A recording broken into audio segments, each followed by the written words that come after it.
అసెంబ్లీలో నిన్న finance bill introduce చేశారు. అసెంబ్లీ సెషన్ నడుస్తూ ఉంది. కానీ ట్రెజరీ బెంచెస్ అంటే రూలింగ్ పార్టీ ఎన్డీఏ అలయన్స్ ఎమ్మెల్యేలందరూ ఈరోజు అసెంబ్లీలో అందరూ వచ్చి సంతోషంగా కూర్చొని అసెంబ్లీ కలకల్లాడుతున్న విషయం మీకు అందరికీ తెలుసు. కానీ పక్కన ఉండాల్సిన వైసీపీ ఎమ్మెల్యేలు కానీ మా హాఫ్ టికెట్ జగన్మోహన్ రెడ్డి కానీ అసెంబ్లీలో కనిపించంలా. మేము ఒకటి అడుగుతున్నాం ఈరోజు, వై జగన్మోహన్ రెడ్డి, మన హాఫ్ టికెట్ జగన్మోహన్ రెడ్డి అసెంబ్లీకి ఎందుకు రాడు? Why should he not come to the assembly? ఎందుకు రాకూడదు, ఎందుకు రావాలి అనే విషయం మీద ఈరోజు ప్రెస్ మీట్. మొన్న ఎలక్షన్స్లో వైసీపీ పార్టీకి జగన్మోహన్ రెడ్డికి 39.37% ఓటింగ్ వచ్చింది. 39.37% ఓటింగ్ వచ్చింది. గ్రేట్, మంచిదే. ఎందుకంటే ఎప్పుడు కూడా ఒక పర్సంటేజ్, గుడ్ పర్సంటేజ్ ఆపోజిషన్ పార్టీకి వచ్చినా కూడా డెమోక్రసీ చాలా వైబ్రెంట్గా ఉంటుంది. డెమోక్రసీకి మంచిది. ఒక వాయిస్, ఒక వాణి వినిపించేదానికి ప్రజలు రెండు సైడ్లు, ఒక సైడ్ని గెలిపిస్తారు, ఒక సైడ్ని కూడా ఓటింగ్ పర్సంటేజ్ పెంచుతారు. దానివల్ల అసెంబ్లీలో చర్చల్లో మంచి చెడ్డ అన్నీ కూడా బయటకు వస్తాయి. కాబట్టి that is the beauty of Indian democracy. 1,32,89,134 మంది వైఎస్ జగన్మోహన్ రెడ్డికి ఓటేశారు, వైసీపీ పార్టీకి.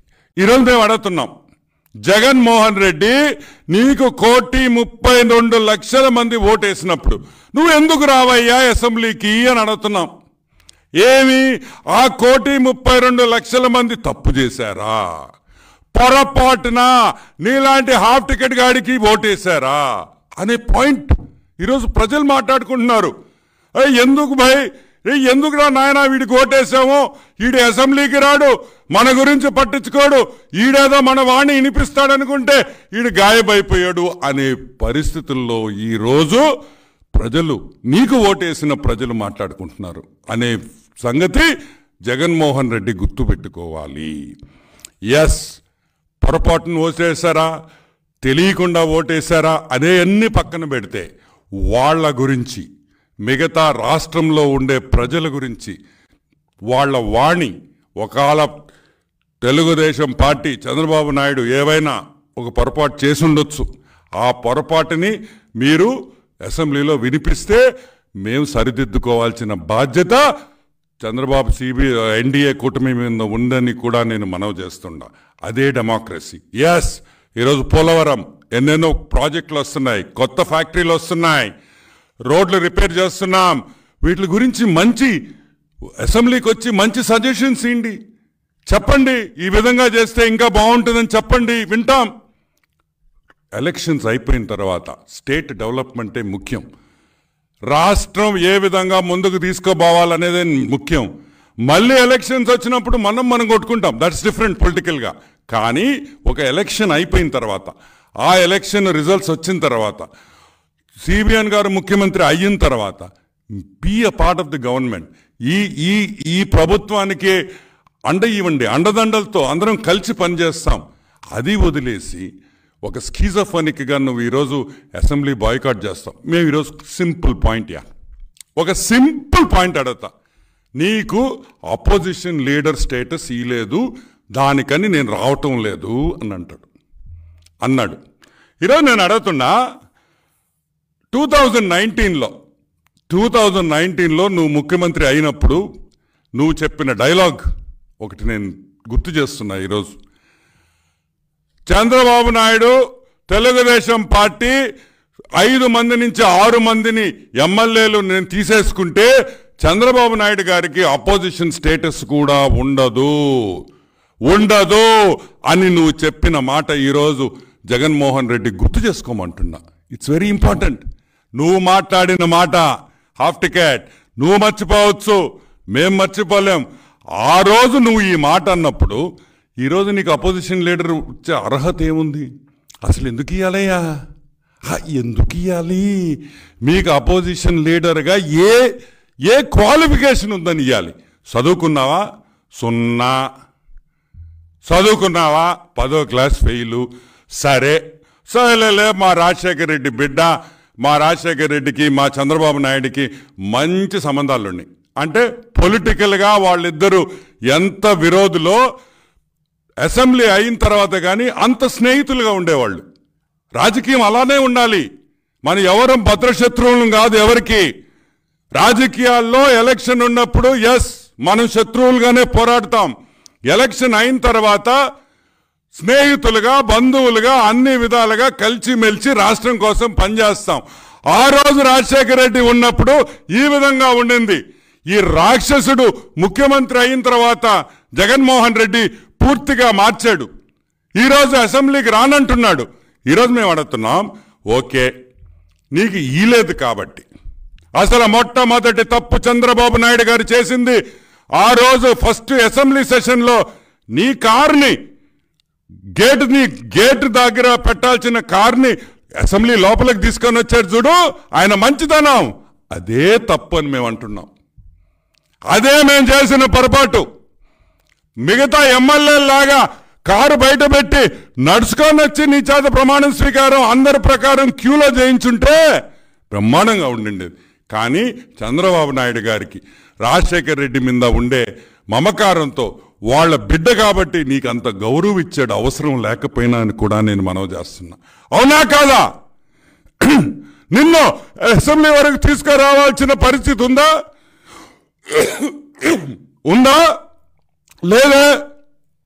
కానీ that is the respect that you give and take అంటే ది రెస్పెక్ట్లో. ఆ గివ్ అండ్ టేక్ అనే విషయానికి జగన్మోహన్ రెడ్డికి అర్థం కూడా తెలియదని కూడా నేను మనవి చేస్తా ఉన్నా. ఓకే, ఇంకొక పాయింట్ వీళ్ళ గురించి వదిలేస్తామయ్యా.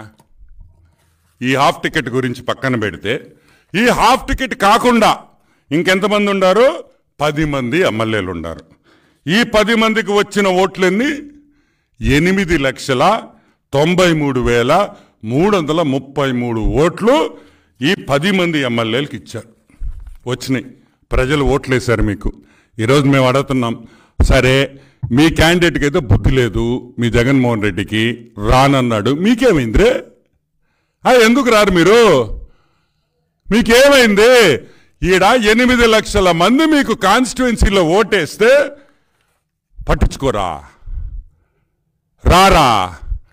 వాళ్ళ వాణ్ణి వినిపిరా? వాళ్ళకి ఏమన్నా ఇబ్బందులు ఉంటే అసెంబ్లీలో చర్చించరా? అసలు సిగ్గుందా అని అడుగుతున్నా. ఈ 10 మందికి అసలు సిగ్గుందిరే మీక? 8 లక్షల ఓట్లు మీకు ఇస్తే పక్కన బారేసేసి వాళ్ళ గురించి పట్టించుకోకుండా నాళ్ళరా మీకు అన్నీ కావాలా? అసెంబ్లీకి రారు. Gas free, electricity free, cable free, internet free, landline phone free, mobile phone free, petrol free, AC ticket, AC first class ticket రే మీకు ఫ్రీ. ఒక అటెండరు, ఒక పిఏ, గన్మెన్లు, ఇంకా ఎన్నో మీకు ఉచితంగా వస్తున్నాయి. జీతాలు ఎందుకు రే మీకు జీతాలు ఇవ్వాలా? సిగ్గులా మీక? 10 మంది మీ 11 మంది ఇంక్లూడింగ్ జగన్మోహన్ రెడ్డి సిగ్గు లేకుండా ఈరోజు జీతం తీసుకుంటున్నాడు. ఎందుకు తీసుకుంటారా మీరు అసెంబ్లీకి రాకపోతే? సిగ్గులా? ఎట్లా తీసుకుంటారని మేము క్వశ్చన్ చేస్తున్నాం. ఎలా తీసుకుంటారు మీరు జీతాలు? ఎస్, మీరు నిజమైన మనుషులైతే, మీరు మొగోళ్ళైతే half ticket and batch. Ali Baba 10 దొంగలు, ఈ ఆలీబాబా 10 దొంగలు ఈరోజే స్పీకర్కి లెటర్ పెట్టాలి. మేము జీతాలు తీసుకోం, మాకు ఏది ఉచితం వద్దు, మాకు గన్మన్లు వద్దు, మాకు కరెంట్ వద్దు, మాకు గ్యాస్ వద్దు, మాకు వంటోళ్ళు వద్దు, మా ఆవిడే వంట చేస్తుంది అని చెప్పండి రా. అది మొగతనం. అన్నీ కావాలి నాయళ్ళారా. గన్మెన్లు కావాలా, ఫ్రీ ఫుడ్ కావాలా, ఏమన్నా అసెంబ్లీలో నుంచి సబ్సిడైజ్డ్ ఫుడ్ కూడా తెప్పించుకుంటారేమో ఫ్లాట్లకి. మళ్ళీ మందులంట, బాగా తాగేదను లివర్ టాబ్లెట్లు వేసుకునేది లివర్ 52. ఆ లివర్ 52 టాబ్లెట్లకు మాత్రం అసెంబ్లీ డబ్బులు కావాలా, కానీ ఆయన అసెంబ్లీకి రారు. ఇప్పుడన్నా మేము ఒకటి చెప్తున్నాం, గుర్తుపెట్టుకోండి. మీరు మారండి, రాండి, అసెంబ్లీకి స్వాగతిస్తాం.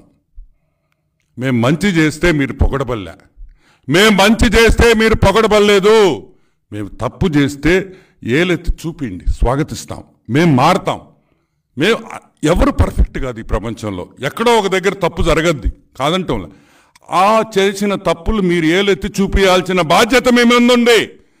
సరే, మా ఓడు రాలేడు, వాస్తవంగా నేను చెప్తానయ్యా, నేనైతే జగన్మోహన్ రెడ్డిని అసెంబ్లీకి రమ్మని అయితే నేను చెప్పను. It is not correct. నా మనస్సాక్షి ఒప్పుకోదు. అతను బాగా లేదు హెల్త్ కండిషన్. నేను గత 5 ఏళ్లుగా చెప్తానే వచ్చా, he's a bloody schizophrenic patient. He's a schizophrenic patient. మానసిక పరిస్థితి బాగా లేదు. ఓడిపోయిన తర్వాత మానసిక ఒత్తిళ్లు ఎక్కువైపోయి బిజీగా మాట్లాడుతున్నాడు. లేకపోతే ప్రెస్ మీట్లో నన్ను చూస్తున్నా కదా, నేను ఎప్పుడైనా ఇటు చూశారు నన్న, ఇదిగో అమ్మమ్మమ్మ అమ్మమ్మమ్మ, అది ఈస్ అ ప్రాబ్లం. నేను ఎందుకు చెప్తున్నానంటే, నేనేమి తమాషా చేయటంలో జగన్మోహన్ రెడ్డిని, నేను జగన్మోహన్ రెడ్డిని చూసి నాకు బాధ వేస్తుంది. నేను ఒకటే రిక్వెస్ట్ చేస్తున్నా చంద్రబాబు నాయుడు గారిని, జగన్మోహన్ రెడ్డి కుటుంబం ఒప్పుకుంటే అతను వెంటనే లండన్కి పంపించాలి. బెత్లెహేమ్ మెంటల్ హాస్పిటల్లో అతనికి ట్రీట్మెంట్ ఇప్పియాలి. ఆ ప్రభుత్వమే ఆ ఖర్చు కూడా మొత్తం ప్రభుత్వం పెట్టాలని కూడా నేను మనవి చేస్తా ఉన్నా. ఎందుకంటే జగన్మోహన్ రెడ్డి కోసం కాదు, సాక్షాత్ రాజశేఖర రెడ్డి బిడ్డ. ఆ రాజశేఖర రెడ్డి అంటే చాలా మందికి మమకారం ఉంటుంది. ఆ రాజశేఖర రెడ్డి బిడ్డకి ఈ మానసిక ఒత్తిళ్ల నుంచి మామూలు మనిషిని చెయ్యాలి. మామూలు మనిషి చేసి మళ్ళీ అసెంబ్లీకి రావాలి. వైసీపీ పార్టీ అక్కడ మాట్లాడాలి ఒక నాయకుడిగా, మంచి నాయకుడిగా. ఎస్, జగన్మోహన్ రెడ్డి మంచోడు అయిపోయాడు, మానసిక ఒత్తిడి లేవు, he is not a mental patient any more అనేది గర్వంగా వైసీపీ కార్యకర్తలు చెప్పుకోవాలనేదే నా ఆకాంక్ష. ఎందుకంటే మంచి అపోజిషన్ ఉంటేనే స్టేట్ బాగుపడద్ది. ఇటువంటి మెంటల్ న్యాయాలను పెట్టుకుంటే స్టేట్ నాశనం అయిపోద్ది, వైసీపీ పార్టీ కూడా నాశనం అయిపోద్ది అని కూడా నేను మనవి చేస్తున్నాను. నేను ఇంకొకటి కూడా చెప్తున్నా ఈరోజు వైసీపీ నాయకులకి, వైసీపీ కార్యకర్తలకి, అతను మానసికంగా సెటరైట్ అయ్యే వరకు శాశ్వత అధ్యక్షురాలుగా వైఎస్ భారతిని ఎన్నుకుంటే చాలా బాగుంటుందని కూడా నేను అనుకుంటున్నా. ఎస్, జగన్మోహన్ రెడ్డి, మా హాఫ్ టికెట్ జగన్మోహన్ రెడ్డి పులివెందుల్లో రాజీనామా చేసేసి వైఎస్ భారతిని ఎలక్షన్గా ఎమ్మెల్యేగా నిలబడితే మేము బాబుగారి దగ్గరికి పోయి, సార్ అతనికి బాగాలేదు, అతను ఒక పేషెంట్, అతను చేయలేకున్నాడు కాబట్టి వైఎస్ భారతి గారికి అవకాశం ఇస్తాం అని మేము పోయి అడుగుతాం, కన్విన్స్ చేస్తాం. కన్విన్స్ చేసి వైఎస్ భారతి గారన్న అసెంబ్లీకి వచ్చి ఈరోజు వైసీపీ పార్టీ వాళ్ళు వేసిన 10 లక్షల మందో 9 లక్షల మందో కోటి మందికి వాళ్ళు రిప్రజెంట్ చేయాల్సిన అవసరం కూడా ఈరోజు వైసీపీ పార్టీకి ఉంది. కాబట్టి మేము రిక్వెస్ట్ చేస్తున్నాం. మేము చెప్పేది ఒకటే, నేను రాను, నాకు అపోజిషన్ ఇవ్వాలా. ఏంది చిలిప్పన్లా? ఏ రాజకీయం అనుకున్నారా, ఏమన్నా చాక్లెట్ అనుకున్నారా? నువ్వు అడగి ఏడ్చయ్యా ఏడవగానే షాపుకి పోయి చాక్లెట్లు కొనిచ్చేదానికా జగన్మోహన్ రెడ్డి? ఎందుకు ఇస్తారు నీకా? నువ్వు ఇచ్చా మా గౌరవ ఇచ్చా? అసెంబ్లీలో హీనంగా మాట్లాడుండవు చంద్రబాబు నాయుడు గురించి. మీరు ఎంత లేఖితనంగా మాట్లాడారో మాకు తెలుసు, మేము చూస్తున్నాం, మీకు తెలుసు. కానీ ఈరోజు మీకు విపరీతమైన గౌరవం చంద్రబాబు నాయుడు ఇస్తున్నాడు. ఏం చేయాలా? ఎందుకంటే ఆయనకుండే సంస్కారం అటుంటుంది కాబట్టి. ఆయన నీలాగా సంస్కారహీనుడు కాదు కాబట్టి still you are getting that respect and you will keep continue to get that respect because that is మమ్మల్ని పెంచిన విధానం అది ఇళ్లలో. కాబట్టి వెంటనే జగన్మోహన్ రెడ్డి రాకపోయినా మిగతా 10 మంది ఎమ్మెల్యేలకి, ఏ 10 మంది ఎమ్మెల్యేలకి 8 లక్షల మంది వైసీపీ ఫాలోవర్స్ ఓట్లేశారో వాళ్ళ కోసం ఈ 10 మంది వెంటనే రావాలని, plus in case YS Bharathi గారు ఒప్పుకోకపోతే ఈ 11 మందిలో మా రెడ్లే 6 మంది ఉన్నారు కాబట్టి మా కులస్తులు 1 2 3 4 5 6 అంటే మెజారిటీ మా రెడ్లే ఉన్నారు కాబట్టి ఎవరో ఒకరిని బుచ్చి ప్రసాద్ రెడ్డి, అమర్నాథ్ రెడ్డి, రామచంద్రారెడ్డి, ద్వారకనాథ్ రెడ్డి, బాలనాగిరెడ్డి వీళ్ళని ఎవరినో ఒకరిని వైసీపీ పార్టీ ఫ్లోర్ లీడర్గానో ఏదో ఒక పొజిషన్లో తీసుకొని వచ్చి అసెంబ్లీలో పార్టిసిపేట్ చేయాలని మేమందరం రిక్వెస్ట్ చేస్తున్నాం. మిమ్మల్ని బతిమలాడటం లేదు, రిక్వెస్ట్ చేస్తున్నాం. ఎందుకంటే మీరు వస్తే ఈ రాష్ట్రంలో ఏ విధంగా ముందుకు పోతుందో, ఏ విధంగా చంద్రబాబు నాయుడు ఈ రాష్ట్రాన్ని ఒక దిశ ఇది చూపించి ఈరోజు ఇండస్ట్రీస్, నిన్న నేను బాబు గారిని కలిసేదానికి పోతే టాటా సన్స్, సిసిఐ ఇంతమంది ఉన్నారు. నాకు ఎంత ఆనందం వేసింది. That is what we require. ఈరోజు ఈ రాష్ట్రానికి కష్టపడి మేము చేస్తున్నాం. మేము ఒకటే అడుగుతున్నాం, ప్లీజ్ రండి, be a part of this growth, be a part of this evolution, be a part of the sunrise state, the resurgence of the sunrise state అని కూడా నేను మనవి చేస్తా ఉన్నా. Yeah, any questions? వరానా వాడు PA గాడు, మా అక్క పిఏ, భారతి అక్క పిఏ కాదు. భారతక్క ఒకటి గుర్తుపెట్టుకో, నీ పిఏ అని వాడు చెప్తున్నాడు. ఎందుకంటే వాడు ఓపెన్గానే ఆ వైఎస్ భారతి పిఏ అని వాడు రాసుకుంటున్నాడు. ఈరోజు నేను వైఎస్ భారతి అక్కడికి ఒకటే అడుగుతున్నా, భారతి ఒకటి గుర్తుపెట్టుకో, నా పిఏ కాదు, వీడికి నాకు సంబంధం లేదు అని ఎప్పుడైనా ఒక ఎక్స్లో కానీ లేకపోతే నీ పక్కనుండే చెంచా నాయాలతో కానీ ఎప్పుడైనా ఒక ప్రెస్ మీట్ కానీ ఒక ప్రెస్ రిలీజ్ చేసావా? చేయలే. అంటే వాడు నీ పిఏ అని మేము అనుకుంటున్నాం, ఎందుకంటే నువ్వు ఖండించలేదు కాబట్టి. మా మర్డర్ బ్యాచ్ క్యాండిడేట్ పేరేందా? పులివెందుల. ఒక్క నిమిషాలు ఫినిష్ చేసి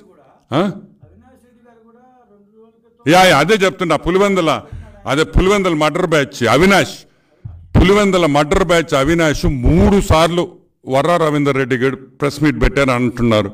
ఈరోజు నేను అడుగుతున్నా, వర్రా రవీందర్ రెడ్డి మీద అన్ని కేసులు తీసేస్తాం సాయంకాలంకి, ఇబ్బందిలే. మేమే బాబు గారిని పోయి రిక్వెస్ట్ చేస్తాం, వర్రా రవీందర్ రెడ్డి చాలా మంచోడు, మా పెళ్ళాలు, మా కూతుర్లు, మా అమ్మలు, మా అమ్మమ్మల ఫోటోలు మార్ఫింగ్ చేసి పెట్టాడు, కేసులు తీసేసేయండి సార్. వైఎస్ జగన్మోహన్ రెడ్డి కుటుంబం ఉంది, వైఎస్ అవినాష్ రెడ్డికి పిల్లలున్నారు, వాళ్ళ ఫోటోలు కూడా మేము మార్ఫింగ్ చేసి పెట్టొచ్చు అని వాళ్ళు ఒప్పుకుంటున్నారు కాబట్టి మీరు కేసులు విత్డ్రా చేయమని మీరు అంటున్నారా? ఈరోజు సూటిగా అడుగుతున్నా వైఎస్ భారతి గారిని, నీ పిల్లలు నీ ఫోటోలు మార్ఫింగ్ చేస్తే నీకెంత బాధ ఉంటుందో తెలుసా? ఆ బాధ మేమందరం అనుభవిస్తున్నాం. టీడీపీ నాయకులు అనుభవించారు, అనిత గారు అనుభవించారు, ఇంకా ఎంతోమంది మా సోషల్ మీడియా హ్యాండ్లర్స్ బట్టలు లేకుండా ఫోటోలు వేస్తారా? దొంగముండా కొడుకల్లారా, మేము గమ్ముగా ఉండాలా? మేము గమ్ముగా ఉండాలా? మీ పెళ్ళాల్లో మీ కూతుళ్ళ ఫోటోలు మేము వేయలేమా? సంస్కారం అడ్డం వస్తుంది కాబట్టి వేయలే. ఈరోజు మేము పవర్లో ఉన్నాం. ఎంతసేపు అవుతుంది మాకు? కరెక్టా? ఇళ్ళకి పోతే చెప్పుతో కొడతారు ఆడవాళ్ళ ఫోటోలు వేస్తే. మా ఇళ్లలో, మీ ఇళ్లలో కొట్టరు, ఎందుకంటే మీకు సంస్కారం లేదు కాబట్టి. వాడి గురించి ఒక లోఫర్ నా కొడుకు, వాడి గురించి వాడు ఆ ఎంపీ అంటే అవినాష్ రెడ్డి వాడు మాట్లాడతాడా? సిగ్గుందిరా అవినాష్, మెంబర్ ఆఫ్ పార్లమెంట్, సిగ్గుందా నీకని అడుగుతున్నా. ఇదేనా నీకు మీ భాస్కర్ అన్న నేర్పించిన సంస్కారం? రాజారెడ్డి పిల్లకాయలు మనవాళ్ళు మనవరాళ్ళు అని చెప్పుకునేదానికి సిగ్గు లేదంటరా మీకు? పెడతావురా, చెప్పుతో కొడతాడు మా నాయకుడు చంద్రబాబు నాయుడు గారు ఇటువంటి పనులు చేస్తే. అటువంటి తప్పుడు ఏదోని మీరు సపోర్ట్ చేస్తారా? వాడెవడో ఈరోజు మార్నింగ్ కూడా ఏదో ప్రెస్ మీట్ చూసా. ఎవరు ఈరోజు ప్రెస్ మీట్ పెట్టింది? విరుసుక ఏదో ఉండింది, అతని పేరా విరుపాషి. ఆయన రెచ్చిపోతున్నాడు. మా బరారెడ్డికి అన్యాయం జరగద్దు. అన్యాయం జరగద్దురా. అన్యాయం జరిగి ఉంటే భూమి మీద ఉండడు, వాడు చేసిన పనులకి పైన ఉండాలోడు. కానీ మా బాస్ ఒప్పుకోడు కదా, ఆడ చంద్రబాబు ఒప్పుకోడు. అది కరెక్ట్ కాదు. You cannot take law in to your hands. Ponnavolu Sudhakar Reddy ఆయన ఒకడు, నీతి నిజాయితీకి మారు పేరైన పొన్నువోలు సుధాకర్ రెడ్డి, ఆయన ఒక సపోర్ట్ టీడికి. All the pimps are in one place అనిపిస్తుంది నాకైతే. You can all the pimps are in one place అనేది ట్రాన్స్లేట్ చేసుకుంటే అర్థమవుతుంది ఇంగ్లీష్లో. ఒక విషయం కూడా చెప్తున్నా. ఇంకోటి చెప్పాడు, డిఐజీ గారు ఏదో మాట్లాడారని నేను చూడలేదు, నేను నిన్న కొంచెం బిజీగా ఉన్నా. కర్నూలులో డిఐజీనో నంద్యాలలోనో ఎక్కడో మాట్లాడారని. ఏరే విరూపక్ష నాకు అర్థం కాదు. అదే ఢిల్లీలో పోయి ప్రెస్ మీట్లు పెడతారు. ఎవరు? సునీలు, పొన్నువోలు సుధాకర్ రెడ్డి, వాడికి ఇంగ్లీష్ కూడా రాదు, వాడి చేత పోయి ఢిల్లీలో పెట్టారంటే మీరు ఎంత తెలివిగలరో నాకు అర్థమవుతుంది. నేను అడుగుతున్నా, ఢిల్లీలో పోయి ప్రెస్ మీట్లు పెట్టచ్చు. ఒక డిఐజీ ఒక ఇన్సిడెంట్ గురించి మాట్లాడితే డిఐజీ నువ్వు టీడీపీ నాయకుడిగా మాట్లాడుతున్నావు అంటారు మీరు. పోలీస్ డిపార్ట్మెంట్ కంప్లీట్గా టాప్ లీడర్స్, నేను అందరిని అంటాంలే, at least 30-40% of all top police officers మీ కార్యకర్తలుగా పనిచేయలే. ఈరోజు టీడీపీ కార్యకర్తలు వాళ్ళు పనిచేస్తున్నారా, లేకపోతే వాళ్ళ డ్యూటీ వాళ్ళు చేస్తున్నారా? ఏదో ప్రెస్ మీట్ పెట్టడం, వాడిస్తాడు, వాడు మా సజ్జలు గారు రాసిచ్చేస్తాడు స్క్రిప్టు, రావడం, పేపర్ ఇట్టు పెట్టుకోవడం, వీటి కూర్చొని చదవడము. ఆలోచించండి రా మాట్లాడేటప్పుడు. అరే వాడు రాసింది కరెక్ట్గా ఉందా అన్న చదువుతారా లేదా? Yeah, anything else? నేనేమంటానంటే జగన్మోహన్ రెడ్డి పరిస్థితి బాగలేదనేది నేను క్లియర్గా మీకు అందరికి చెప్పా. నెక్స్ట్ ఎవరు అనేది కూడా మనం ఆలోచించాలి. నేను ఆలోచించడంలా, వైసీపీ కార్యకర్తలు ఆలోచించాలి. ఎస్, నెక్స్ట్ ఎవరున్నారు? వైఎస్ భారతి గారే ఉన్నారు. ఇప్పుడు జగన్మోహన్ రెడ్డి మానసిక పరిస్థితి బాగాలేదు కాబట్టి ఈ ట్రీట్మెంట్ అంతా అయినా ఈ ఒక 2 ఏళ్ళు అవుద్దో, 5 ఏళ్ళు అవుద్దో, 10 ఏళ్ళు అవుద్దో అతను ఇది బట్టి ఈ లోపల వైఎస్ భారతి గారిని అధ్యక్షురాలు చేసుకోవడంలో కూడా తప్పలేదు కదా. అది వాళ్ళ కార్యకర్తలు దీని వాళ్ళ ఇది బట్టి, వాళ్ళ ఇష్ట కష్టాలు బట్టి వాళ్ళకి ఇష్టమే ఉంటుంది. ఈ పిచ్చోడిని తీసి మంచోడిని పెట్టుకుంటే మంచిదే కదా. సో డెఫినెట్గా తప్పేంటి? There is every chance of YS Bharathi becoming president of YCP, శాశ్వత అధ్యక్షురాలు. Yeah, anything else? యా, ఆస్తి ఆస్తి ఆస్తి దయచేసి మీకు అందరికి దండం పెడుతున్నా, అది ఆస్తి అనబాకండి, అది దొబ్బేసిన సొమ్ము. అర్థమైందా? ఇప్పుడు ఒక దొంగ దొరకతాడు, పోలీస్ స్టేషన్లో రికవరీ చేస్తారు, అది ఆస్తి అవుద్దా? నేను అడుగుతున్న సింపుల్ పాయింట్. దొంగకి దొంగతనం చేసిన తర్వాత కొన్ని నగలు, బంగారం దొరకద్ది. ఆ బంగారం కోసం కుటుంబం కొట్టుకుంటుందా? ఏమైనా అర్థం ఉందంట? ఊళ్ళో వాళ్ళ సొమ్ము, మా రాజశేఖర్ రెడ్డిని అడ్డం పెట్టుకొని అడ్డంగా సంపాదించుకున్న సొమ్ము, అడ్డగోలుగా భూములు దొబ్బేసిన కుటుంబం అది వీళ్ళ ఆస్తి అంట. దానికి పెద్ద బొక్కలో కాంట్రవర్సీ. ఏందా ఇదా? ఏమో మీరు సంపాదించుకొని ఉంటే మీరు ఆస్తి కొట్టుకున్నా సరే. సో ఈ సొమ్ముకి మీరు కొట్టుకోవాల్సిన అవసరం లేదు. ఫైనల్గా సిబిఐ కేసులు అన్నీ బయటకు వచ్చి మొత్తం జడ్జిమెంట్ వచ్చిన తర్వాత ఈ ఆస్తి అంతా ప్రజల ఆస్తి బా, it go back to the people. So మీరు ఎందుకని టెన్షన్ పడుతున్నారు నాకు అర్థం కావటంలా. దానికి విజయమ్మ గారి లెటరు, నా పిల్లలు గురించి ఎందుకు చెప్తారు తల్లి? మీరే మా బట్టలు వాషింగ్ మిషన్లో ఉతుక్కోవాల్సిన బట్టలు పులివెందల రోడ్ల మీద మీరు బట్టలు ఉతుక్కుంటున్నారు. దానికి మా తప్పేంటి? ఎవరు ఉతుక్కోమన్నారు పులివెందల రోడ్ల మీ బట్టలనే? మేము ఉతుక్కోమన్నావా? మీరు ఉతుక్కుంటున్నారు. దొంగ సొమ్ము కోసం మీరు ఉతుక్కుంటున్నారు. కాజేసిన సొమ్ము, ప్రజల దగ్గర దోసుకున్న సొమ్ము గురించి ఈరోజు మీరు కొట్టుకుంటున్నారు అనే విషయం మళ్ళీ ఒకసారి గుర్తు చేస్తున్నానని కూడా మనవి చేస్తూ దట్స్ ఇట్. సెలవు తీసుకున్నాను. Thank you very much. ఇంకొక ఫైనల్ ఇదండి, దయచేసి మీకు అందరికీ నా కోసం, నాతో గత 5 ఏళ్లుగా నడిచి సోషల్ మీడియా కానీ, యూట్యూబ్ కానీ, Andhra Jyothy, Eenadu, Times of India, Deccan Chronicle, అన్ని ఇంగ్లీష్ పేపర్స్, హిందూ, అందరికీ నాకు ధన్యవాదాలు. మీ అందరూ ఇచ్చిన ప్రోత్సాహం, మీరందరూ నాకు ఎంతో స్టూడ్ బై మీ, నాతో ఉన్నారు, నన్ను ఎంకరేజ్ చేశారు, నన్ను ప్రొజెక్ట్ చేశారు. నా కార్యకర్తలు, తెలుగుదేశం కార్యకర్తలు, టీడీపీ సోషల్ మీడియా హ్యాండ్లర్స్, మా సెంట్రల్ ఆఫీస్లో పనిచేసే రాజ్ కుమార్ నుంచి, అనిల్ ఖాన్ నుంచి, అందరికీ కూడా, మాల్యాద్రి గారు, వీళ్ళందరికీ నేను ప్రత్యేక ధన్యవాదాలు తెలుపుకుంటున్నాను. ప్లస్ కొంతమంది సన్యాసులు ఉన్నారు. చంద్రబాబు నాయుడు ఎంతసేపు వాడుకుంటాడు, జనాల్ని వాడుకొని వదిలేస్తాడు అని చెప్పిన సన్యాసులకందరికీ నాకు వచ్చిన ఆక్వా చైర్మన్ పోస్టు అంకితం చేస్తున్నానని కూడా నేను మనవి చేస్తున్నా. చంద్రబాబు నాయుడు బాబు గారు ఎప్పుడైనా ఒక మనిషి పనిచేసి కష్టపడి పార్టీ కోసం కష్టపడితే న్యాయం చేస్తాననే దానికి నేనే నిదర్శనం. నేనే కాదు, విజయ్ కుమార్ నీలేపాళెం, జీవి రెడ్డి, పటాబన్నా, మేమందరం కూడా నిదర్శనం. బాబు గారికి అగైన్ మేము రుణపడి ఉంటామని మనవి చేస్తూ పార్టీ కోసం పనిచేస్తాం. పార్టీ పదవి ఇచ్చినా, పదవి ఈగిపోయినా, ఉన్నా లేకపోయినా పార్టీకి అంకిత భావంతో పనిచేసే వ్యక్తులు అని కూడా నేను మనవి చేస్తూ, ఇంకొకసారి ఎవరైనా సన్యాసి, అది ఒకటి ఉంది లేదు, ఇందుకు ఈ ప్రెస్ మీట్లో ఆమె గురించి వద్దు, కానీ ఆమె చెప్తా ఉంటుంది వాడుకొని నెట్టేట్లో ముంచేస్తాడు చంద్రబాబు అని. కాదు, నెట్టేట్లో ముంచడు, మునిగిపోయేవాడిని, కార్యకర్తని ఈత కొట్టుకొని వచ్చి, లాక్కొని వచ్చి, ఒడ్డు మీదకి తీసుకొని వచ్చి పదవిస్తాడని కూడా నేను మనవి చేస్తూ సెలవు తీసుకుంటున్నా. థ్యాంక్ యూ సార్ సిబిఎన్ గారు. అండ్ మా ముద్దుబిడ్డ లోకేష్ నారా గారికి కూడా ప్రత్యేకమైన ధన్యవాదాలను, అభినందనలు తెలుపుతూ సెలవు తీసుకున్నా. Thank you so much.